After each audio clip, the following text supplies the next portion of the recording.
Well, good afternoon and welcome to our live video here at Concordia Technology Solutions. My name is Peter Frank, and I'm the Senior Manager of our CTS group, and we've been having these weekly live videos for pretty much the entire year. Today we're mixing it up a little bit and going live in the afternoon rather than in the morning. We'll see if that works better for some people's time. I know especially for our guests today, Laura out in California, it works a little bit better than those early mornings. So today we are talking about a very interesting topic that I think many church workers will not be able to relate to as well from the audience end. We're going to be talking about how to welcome visitors into your church through an email welcome series. Now, for those of you who are working in the church, who might receive calls, or in my case, who are married to somebody who receives a call, that idea of visiting a new church or church shopping is rather unusual because typically we're called to a church or there's not a choice involved. When we graduated from college, my wife and I had that situation of shopping for a church as she was waiting on a call. And so we had to go from church to church and see how that experience worked. And so that was a good learning experience for us because we had both grown up in the same churches pretty much our entire lives. So even as kids, we didn't have that church shopping experience. And it was unique to see all the different ways people will interact with you when you are a visitor at church. And I think it's easy to forget that when you are a longtime church member or church worker. So that's what we're going to talk about today. And our guest, Laura Horn, is based out of San Diego, California. She's a freelance copywriter and web strategist. Laura, how are you doing today? Doing great. Good. Thanks for joining us, and thanks for being flexible with your schedule.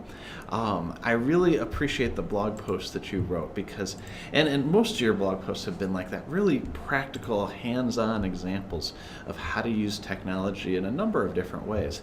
And we've had a good number of comments, at least internally and some externally, that I've heard about this post, that it's really interesting. So today we're talking about email welcome series, but before we get to that, talk a little bit about the experience of visitors coming to a church for the first time. What is kind of the status quo for visitors as they come to a church? How are they welcomed? Well, usually when they come in, hopefully there are people that are saying, hey, how are you? Welcome, giving them information, maybe giving them a gift, asking them to sign the guest book or fill out a card or something like that. But it's kind of overwhelming because you're dealing with looking around, trying to figure out what the worship style is like, and just all of these things that are completely unfamiliar. So you're trying to take in a lot of information all at once.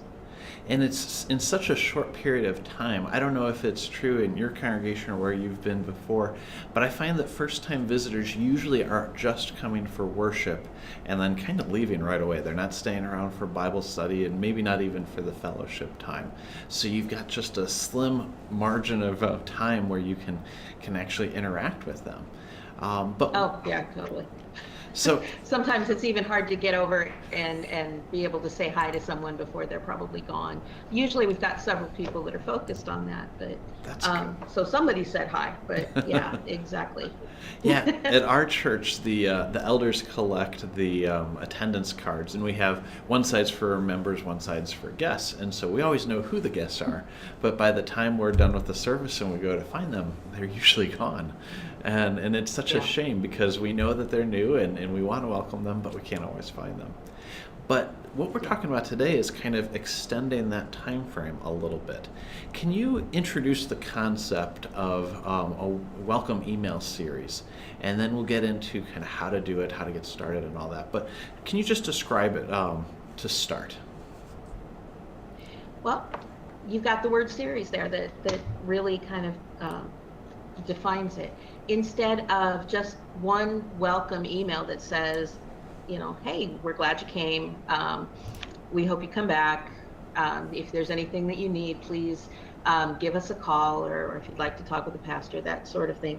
Instead, it lets you, like you said, spread out that information, that welcome time, and be able to share information about the church, be able to share things that someone who's looking for a church would want to know about you. Good. And also to connect, to ask them to respond, what are you looking for, or something like that. Well, and that's a great thing. We'll talk about email in just a second, but that ability, it kind of Mhm. opens up a communication channel as opposed to dropping something off at a person's house or sending it in the mail. This is kind of opening that communication, and it can become a two-way communication. That's a very good point. So let's talk about email first off. A lot of attention is focused these days on social media, and we've spent a lot of time here at CTS talking and training on social media. But can you explain why email is still a viable option for communication digitally, even after it's been around for 20, almost 30 years? Well, with email, you've got a direct channel to the person. Um, you have the ability to connect with them. I mean, generally in content marketing, which is what I do, the goal of social media, of a webinar, of whatever you do, is to get the person's email so that you can continue to build a relationship with them, to build trust, to get information from them or give information. And so with email, you have them directly there, and both of you have control of that relationship because, they can unsubscribe if they want to. And you get to decide what you're sending and how you're interacting. Yeah, it's almost like welcoming somebody into your home when you give them your email address and saying, okay, I'm opening this up for you. There's got to be a level of trust here, and neither one of us should break that trust, but especially if you're on the sending side. Um, Oh, absolutely. So, a welcome series, in the way you describe it, includes a level of automation. Now, certainly this could be done manually and it could be a lot of work, but does automation, is that a bad thing? Does it make it less personal, or what are the pros and cons of automation? Um, Basically, the majority of the time, there are very few cons, because automation, it allows the people in the church who are doing this to not have to focus attention on things that they would normally that would take time that doesn't need to. Once you set up the whole sequence, then an automation platform like, say, MailChimp or something which is completely free will take care of that for you. And so you put together the sequence, you send it out, you start it when you add someone's email to it. And then they get the first welcome letter. A few days later, they get the next one that you send. A few days later, they get the next one that you send. Probably the only con that a lot of people would point to is that someone could choose to unsubscribe, but a lot of times they don't. And usually if they're unsubscribing, it isn't that they feel pestered, it's more that they're just not interested. Yeah, I think that's the key thing. We talk about that a lot here at CPH within our marketing department, and obviously that's very different than a church. But just because somebody unsubscribes doesn't mean they never want to deal with you. It's just, there's a variety of different reasons, and so we always try to be very careful about who we're sending to and who we're not sending to, so as to not overwhelm people or not be irrelevant. Because it's not, it's easy to unsubscribe. It doesn't mean that it's the end of the relationship, or it doesn't mean it has anything to do with that specific email. It could be something outside of that, like you were saying. Well, good. Right. So in the blog post, and we'll share that link for our viewers in just a moment, in the blog post, you kind of start off where we often start, which is the audience and knowing your audience. With it being kind of a broad topic of visitors, how can you kind of narrow down to better understand who your audience is? Or how would you use what you know about the audience to personalize it? What you would do, is basically think about who comes and visits and who do you want to be talking to, and imagine them. Create a person. Even they call it building an avatar or building your ideal visitor. So you think about the person, give them a name. Are they a Are they a family? Are they one person? Are they a single mom? Do they have kids, or are they retirement age? Visualize a person that is the generalized person who comes to visit you, and then write that email for that person. Leave a blank so that the name can be inserted, because it's not going to be the name you give it, but so it's, when you do that, then when you start writing to that person, it feels and flows more naturally. That's good. And I think most of us, even though we might get some variety of visitors, have a typical visitor. I know at our church, it's usually from the preschool. And if you're in a warmer climate like you are, you probably get some snowbirds and other things like that. And so you can start to see some of those trends, even if it's not always exactly the same. And you probably wouldn't want to phrase it like as a snowbird or something like that. But yeah, it adds that context. Well, good. Mhm. Well, let's talk about that idea of a series. Like you said before, series obviously implies more than one email. What is the benefit of an email series over just a simple welcome email? It basically lets you give information and build a relationship with someone that, like you said, they were probably out the door. So it gives time. It adds that dimension.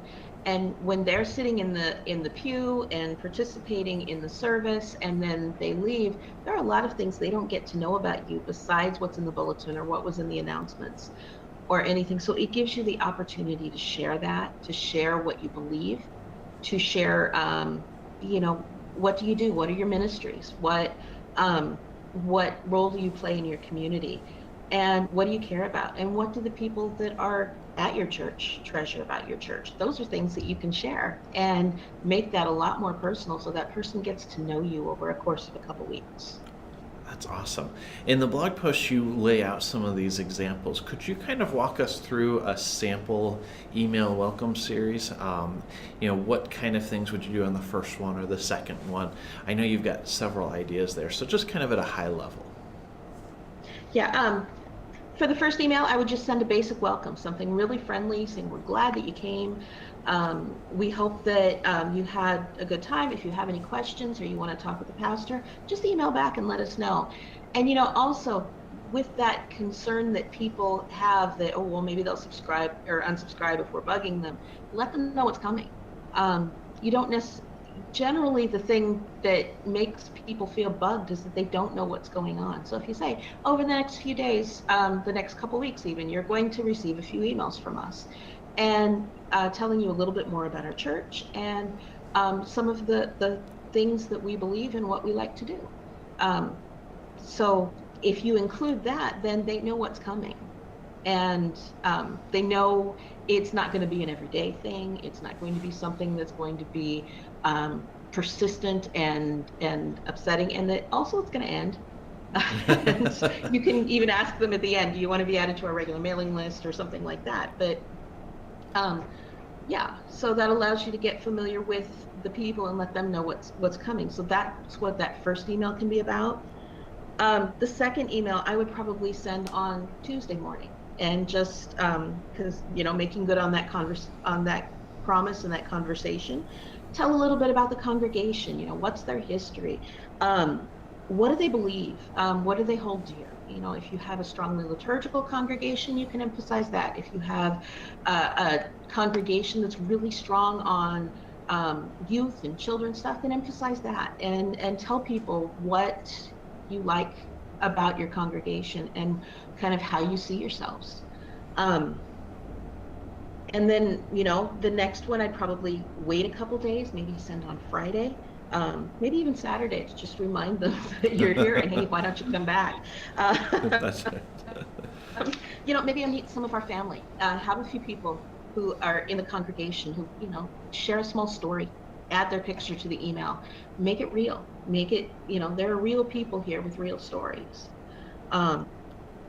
And then, the next week, maybe Tuesday, give a breather between some of those days, a primer on your worship style or information about special groups and activities or things like that. Like my church, we're up in the hills. We've got a hiking club. We've got, we have a fellowship group that we do regular activities and things like that. Those are things that we can share. We've got a ladies' Bible study on Wednesday. We've got a midweek worship service.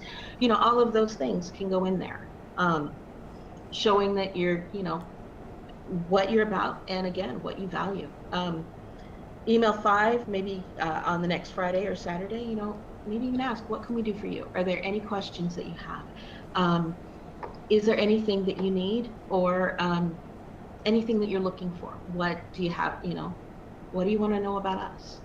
And even add a button on, would you like to be added to our email list? And the nice thing about an automation sequence like on MailChimp is you can put a button in there that they can click and tell that button to add them to your email list, and you don't have to do it. It'll do it for you. That's So, awesome. yeah. Well, and that's one of those benefits of automation, is that it is more manageable then, and you can have the time to do this because you're really only doing it once, and then you're tweaking it as you go. So, Yeah, once you learn it, it's done, and that's just really very valuable. When a lot of times we're dealing with limited resources, we're working with volunteers, working with part-time staff, or things like that, and that's important. How do so we make their job easier? absolutely, it's the best stewardship we can do, is the stewardship of our workers' time. So, Yeah. what are some of the first steps that you would recommend? You mentioned MailChimp before. Are there any other tools that you would suggest? Or really the nitty gritty, where do you start? If you've already been sold on the idea of having a welcome series, where do you start first? The beauty of MailChimp, the biggest beauty that it offers is that it's free.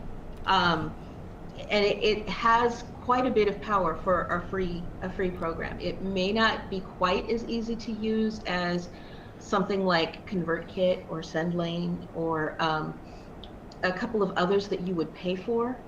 And if you do have a large church and want to take things a lot of different directions, like, well, if they answer yes on this, I'm going to send them over to this list so they get this information. You could do that. It's a lot of work. But Sure. like you said, once you do, it's done. But if you're doing something like that, I would definitely recommend going to one of the paid services like ConvertKit, where depending on the size of your list, you pay a little bit every month. Um, but MailChimp is free up to 2,500 people on your list. It's a great resource for sending out your newsletters, any kind of notifications. I mean, there's a lot that you can do with it besides just this. And and like you said, once you set it up and you learn it, that's where the work is. And once you do, it's done. And if you want to tweak it, you can. If you want to add something else to the sequence, you can. But it's done. That's awesome. And I could see, when we talk about tweaking it, some of it might be seasonal. So if you have a Christmas Hmm. service coming up soon, putting that in there and taking it off after Christmas so that it doesn't keep going in there. But little things like that are Absolutely. far more manageable than sending an email every time. Well, Hmm.